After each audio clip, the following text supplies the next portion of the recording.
The Guardians are in a bit of a slump right now. They've lost 14 of 22, 7 of their last 9, 3 in a row. In their last 3 games, the offense has gone completely MIA, and frankly, that stretches back prior to the All-Star break. Tariq Skubal gave up a season-high 10 hits yesterday, but the only run he allowed was off a bases-loaded bunt single from Austin Hedges, certainly not traditional. Jason, what is going on, and where has the Guardians' offense gone? Can you put a finger and any type of explanation to what the heck's happened to this unit? I think a little bit of it's a regression to the mean. You know, how many times we sit here and say, how are they doing this? How are they doing this? Well, part of it, I think, was guys playing over their skis a little bit, so a little bit of that has come back. You know, when you're relying so heavily on Jose, Kwan, and Naylor, if any of those guys are off, which, I mean, Kwan last night, bases loaded, couldn't come through, had another opportunity with guys on base. 5 guys on base last night. Yeah, it's highly unusual for him, but it happens. Like, he's still human, and he's obviously going through a little bit of a rut right now. So when you're relying so heavily on just those couple of guys, when they aren't firing, this is what you get. You know, I'm not panicked, a little concerned. Certainly, you'd love to see them add a bat between now and the deadline in a week. And there's time. Like, it's probably a good thing. Although I think they're pretty realistic and knew even before this little slump that they needed help. Mm-hmm. But this just reinforces that. Tavis, what say you? I was disgusted last night. I've never seen an inside the park home run in Major League Baseball until last night. Live. The first time I seen it live. And I was like, just the whole thing. That picture says it all right there. The whole thing was just ugly. Like, you think I was bad last year in the softball game? That was about as bad. I didn't do that. He went out there, missed the fly, slipped and fell, and meanwhile, this dude is hauling around third base. He ain't even that fast. Hauling around third base and gets in and scores the inside the park home run. So at that point, I was kind of defeated for the Guardians. But you're all right. I mean, it's just a slump right now. And so many times when the Josh Naylors, Jose, and Stephen Kwan, when they weren't having good games, it came from somebody in the bottom of the lineup. It was some spark. Tyler Freeman, Rocchio, even Bo Naylor as of late. You know, it was somebody that did something that kept the thing going. Well, now it's like everybody is just still at the All-Star break. Like, nobody's doing well right now, and they got to find a way to get it done fast. But the good news is the Twins is losing as well, so their league is still 4 games. The Royals and the Twins are both 4 back now. So Royals been hot since they came out of All-Star break, but the Twins have not won any games either. So they got a couple days to figure something out. I'm going to address what you said first, and I'll respond to Jason. I was at the game last night, and in left field when the inside the ballpark home run was allowed. First off, it was an ambitious dive attempt from Martinez. I mean, an ambitious dive attempt. Yeah. And as you can see, that boy hauling. It didn't pan out great yet. This is what happens when you keep throwing shortstops in center field. Yeah, well, and Noel didn't go over to help from right field at first, and by the time he got over there, Martinez tried to flip it up, and Noel threw it in, and Noel made a great diving catch later in the game. But on that play, they left Martinez out on an island. He misplays the dive attempt. It rolls behind him. It turns into an inside the park home run. I haven't heard boos at Progressive Field at any game I've been to since I've moved to Cleveland. There wasn't a ton of fans there last night, but the Boo Birds were loud. I'm sure they were. And deservedly so, because that play by itself was not good. To Jason's bigger point of the team struggling right now, you go up and down the lineup. They don't really have anyone who's hitting. And my big takeaway in the last 3 games where they faced Dylan Cease on Saturday, who completely shut him down, Michael King Sunday, who had a one-hitter till, the 7th or 8th inning. Like, he shut him down. Skubal last night gave up 10 hits. They made contact, but they weren't able to put anything together. Those are 3 playoff pitchers, like 3 legitimate guys that you feel comfortable putting out in a Game 1 or Game 2 of a playoff series. And those are the kind of pitchers the Guardians are going to have to hit if they're going to make any noise in the postseason. And frankly, if you look at their lineup as currently constructed, if they don't make a move, I'm just not sure how you could have that much confidence in said lineup to be able to produce on a consistent basis against any of these top-notch pitchers. And they won games earlier in the year, and I was criticized for saying, this doesn't make sense. Like, enjoy it, but the numbers don't add up to the win total, and you don't complain about it. I was pointing out a reality. Yeah. And now it seems that when they're reverting to the mean, some of these hitters, and they're not getting these super timely hits from a Rocchio, who went 0 for 4 with 4 strike, or was it 3 or 4 strikeouts yesterday? He was 0 for 4, whatever it was. It wasn't good. And these other guys aren't coming up with clutch hits at the perfect time. So then your bullpen can then shut it down because the bullpen's been extraordinary. You have to play perfect baseball to beat these guys. And right now the Guardians are not playing perfect baseball. If the Guardians didn't make any moves, I'd be shocked because I'd be pissed. That I didn't want to go there, but I agree I'd with be that. pissed. Because I just think that you watch your other sports teams have the same success with the same thing. Everybody came up here with the Browns. I don't know how they're doing it, but they're finding a way to get it. At some point, it's going to catch up. Like it's just what it is. It's going to catch up. And with the Browns turnovers, it's caught up in the playoffs. If you sit back and know that you winning and in spite of, and you don't do anything to address it, you're setting yourself up for failure. So I think that you got no choice but to address this thing before the playoffs start. They've had a hard time differentiating between who to keep and who to move and who to use as trade bait. Like this has been years in the process of who's our core guys and who's the guys that we can dangle and trade to get help. And they couldn't decide between Arias and Rocchio because neither one of them emerged. Like it's not all their fault. Like both of them sort of flopped. Maybe they both missed. Yeah. Yeah, but there's just they haven't been able to bundle these guys and make a big move for multiple years now. And part of it, I think, is this fear of getting it wrong and moving on from guys who go on to have productive careers. So this is what you get. You get this, not a mess, but a muddle of 17 middle infielders. And, okay, well, can Tyler Freeman play center? Can Angel Martinez play center? And you just keep mixing and matching these pieces and parts. They do need to make a move, but ultimately their success is going to be predicated on the guys who are here. Even if they make a move, and they should, and I'll be upset too if they don't, and I think that they will. But if they go, they go get Randy Arozarena and plug him in the lineup. That's going to help a lot.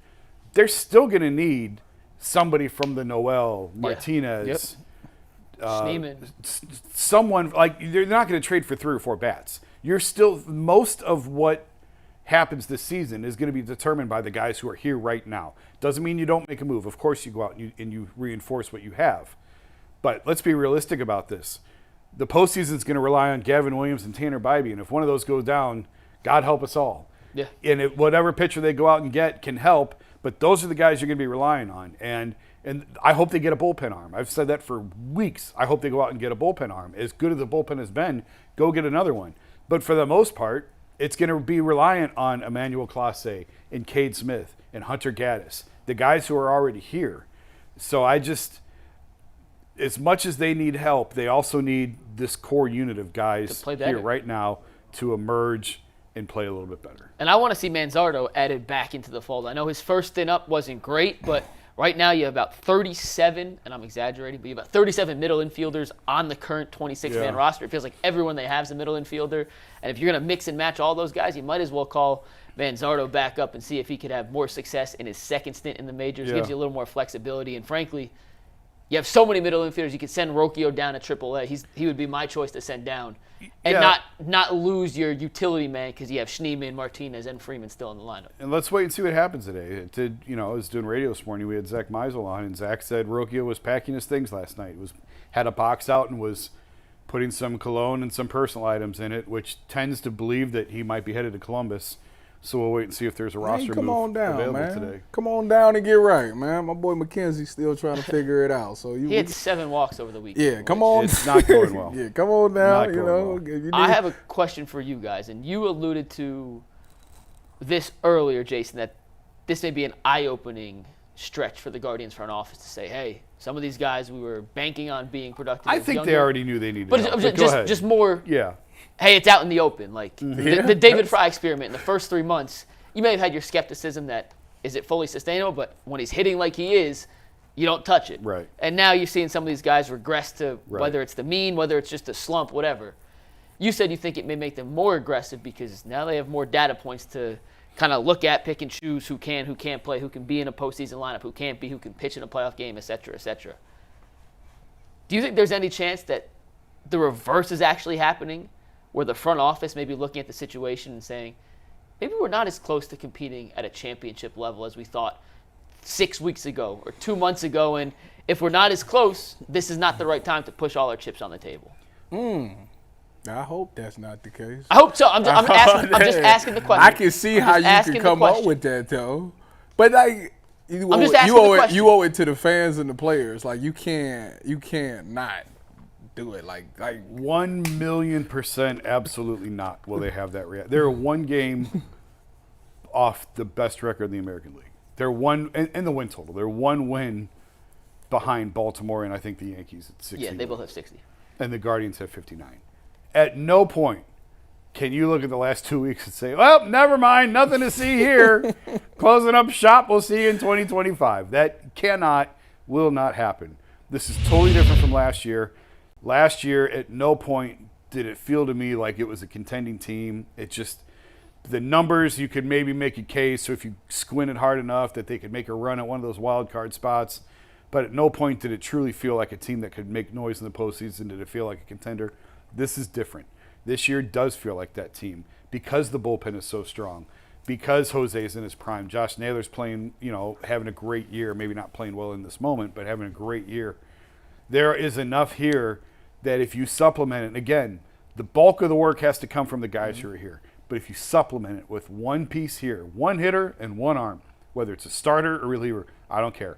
A bat and an arm, I think, is very realistic between now and the deadline. And plus, you know this, it's injecting life into the clubhouse so that, hey, they believe in us. All we need is a little bit. And Bybee said that the other day. All we need is just help us out. Just give us a little bit. And we can take it. And just the charge that it sends through an organization when you tell those guys in that clubhouse, we believe in you, here's a little bit of help, as opposed to last year when they subtracted. And again, I don't fault them for it. I defended it at the time that you sold on Aaron Savali at the top of the market. You cannot get more for Aaron Savali than you got. Manzardo. Yeah, Tampa's not making that trade 3 months prior to that or 3 months after that. That was the only time they're going to make that trade. So you maximize the value of the asset. Totally fine. But it sent a message to the guys in the clubhouse of, hey, they don't believe in us. Yeah. And it pissed some guys off. It did. So you got to make hard decisions sometimes. I don't think that's going to be the case this year. I do think that they'll add to it, and I do think it'll give those guys a lift. I was just asking the question. I wasn't saying that's what I think. And I think more than anything else, this organization owes it to Jose. I totally agree more with than that. anyone else, this organization legitimately owes it to Jose Ramirez to try and give him every opportunity to compete for a World Series title. He took the hometown discount of all hometown discounts to re-sign in Cleveland. Reportedly left upwards of $100 million on the table so this team could help put pieces around him to compete. And if this team, which has 59 wins, one fewer than Baltimore and New York for the best record in the American League, and I think 2 or 3 wins behind Philly for the number one most wins in all of baseball. If this team looks at its roster and says, we're not that close, we're just going to punt till next year, I don't know how much closer you could feel you are at this stage of the season than the Guardians currently are today. If they don't make a move, if I was Jose, I'd be pissed, and as a fan, I'm just going to be flat out, for lack of a better word, outraged, because they have to make a move to improve this roster. Well, big or small, they have to do something. I knew things was bad last year. Yesterday when I got on Twitter or X and seen that everybody wanted Rosario back, so I was like, that's where we at. I actually made that point this morning. See? Of that's what. No, he's hitting well this year. I'm just saying he's having a decent year in Tampa, and my point, and take him back. But that was tied back to the Bazana conversation of before of just get a stopgap at shortstop, because Jimenez is probably the shortstop next year, I would think, and Bazana will slide in at second at some point next year. So all you need is a shortstop for the rest of the season. So you can make a short-term move there. I'd love to see Bo Bichette. He's hurt again. He's had calf problems all year long. Calf injuries are no joke. But there's plenty of shortstops to go out and get. And Ahmad Rosario is one of the names. You could easily package a deal together for Ahmad Rosario and Randy Rosarina from Tampa and make that move. That to me is a very realistic move that helps your lineup instantly. Talk. And we know they do. There's a lot of synergy. Those two are close. I don't want Kyle back. No, it wouldn't be that. But I mean, you could easily come up with the names to make that fit, to make that work. Do you think, real quick, it looks like you were going to say something to my Jose point before Tyvus. Well, do you agree with the point that they owe this to Jose to do what they can to put him in the best position to legitimately compete for a World Series? If winning is important to Jose, some guys, it's not that important. And I'm not saying I don't know him well enough to know. Some guy, like he very well maybe, like he took the discount because he's very comfortable here. Because no one asks, like the media leaves him alone. How often do you hear Jose talk? Hardly ever. Hardly ever does he have to do group scrum interviews. And he's just sort of left alone, and he's sort of protected here and sheltered here, and he's making more money than he ever thought in his life that he could possibly make, and he's good. Now, some guys, they want to win, and winning is the most important thing to them. And if he's beating on Chris Antonetti's door every day and saying, look what I did for you, go get me help, then yeah, they owe it to him. I can't say with 100% certainty that's all that's important to him. But the whole point of like playing for next year is bonkers to me. This could be the end of Josh Naylor in Cleveland. Like these could be the last few months of Josh Naylor in Cleveland because of his contract situation. Like this is just the reality where they're at. Probably not going to sign him long term. You can bring him back next year and play it out and lose him for nothing. But the history of this organization is to trade these guys and recoup assets for him. And coming off the year that he's having, he's got high value, even though he's only got a year left. And Manzardo's right there knocking on the door as the replacement. That's a whole reason to me that they made the move Savali for Manzardo was to be the Naylor replacement. So the time is now. The window is right now. This is the start of your window, and we'll see how long it stays open. But it is right now. There is no such thing as punt for next year. Well, let me ask you this, then we'll move on and talk a little Cavs. As of 2 weeks ago, Jason, I think that's the right timeline. We had talked about on the show, make a giant splash move. They're going to make just a tiny splash. They're going to make – like where on the big move to little move scale do you think the Guardians are realistically fishing on this trade market right now? I had this conversation this morning, and like Andrew Miller in 2016 – that was a big splash. Yes, but it wasn't like – and maybe I could be misremembering this, but I didn't feel like it was the Guardians won the trade deadline in Major League Baseball because they got Andrew Miller. It was more of a, wow, they're really going for it type of move. And they gave up some decent-sized prospects for it at the time. Like Clint Frazier was it? Clint Frazier was a top prospect at the time. And Justice Sheffield was a big-time prospect. So I guess maybe it was bigger than what I'm giving it credit for. But it was a reliever. It was a good reliever. And it turned out to be an elite reliever. Yeah.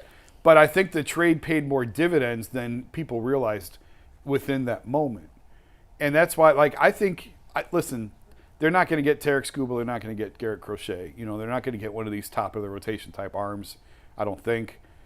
But I think a mid type of splash is realistic.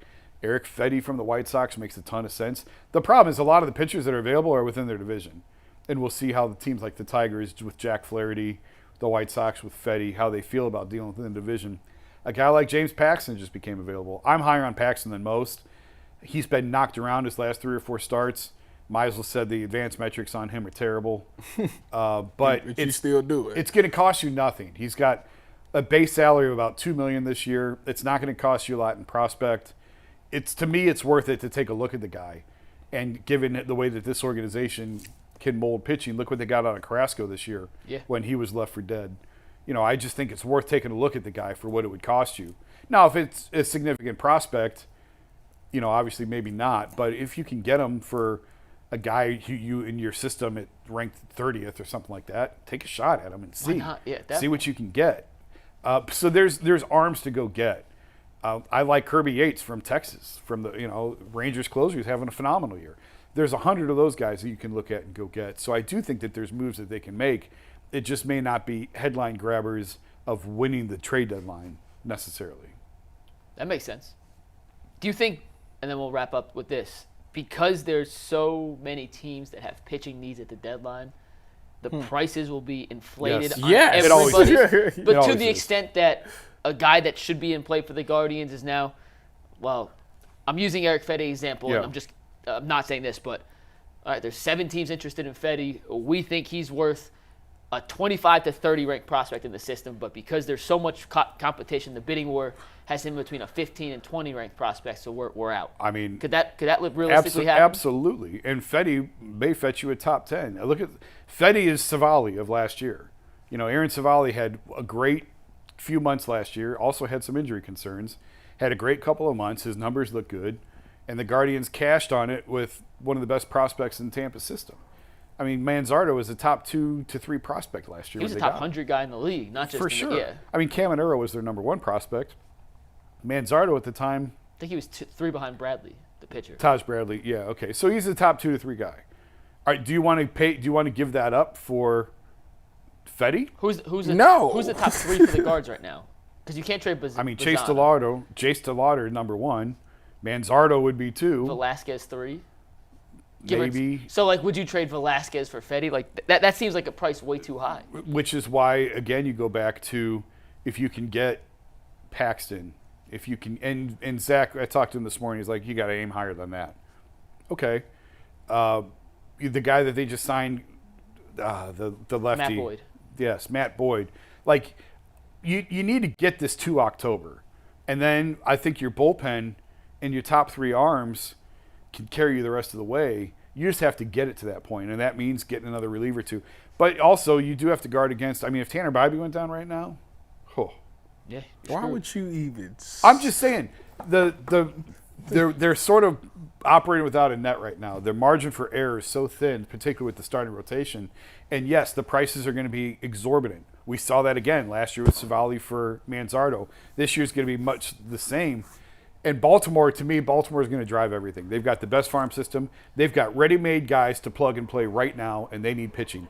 Any team shopping pitching, the first call is going to be to Baltimore. Yeah. What do you want?